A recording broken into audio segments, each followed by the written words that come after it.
या सगळ्या उत्साहामध्ये एक गोष्ट मात्र नक्की, शेवटी ह्या भूमीत जन्मलेलो मी आणि ह्या भूमीतल्या प्रत्येक मतदाराने विधानसभेमध्ये परत एकदा प्रचंड मतांनी आपल्याला माझ्यासारख्याला आपण सगळ्यांनी आशीर्वाद दिला।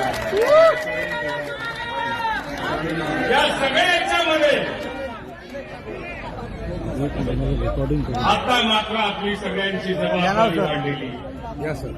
या जबाबदारीमध्ये आम्हाला पण घ्या पण आता हे बीज काही लोटे आहेत, हे सगळे लोटे आपल्या तालुक्यातले बिळामध्ये घुसल्याशिवाय राहणार नाही।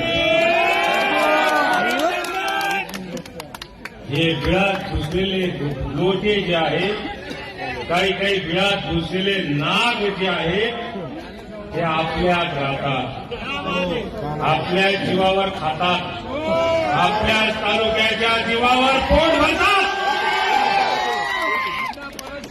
या सापांना आता जरा दूध दाखवावं लागणार आहे। नागपंचमी आली की यांचाही पूजा पत्रीचा कार्यक्रम आपल्याला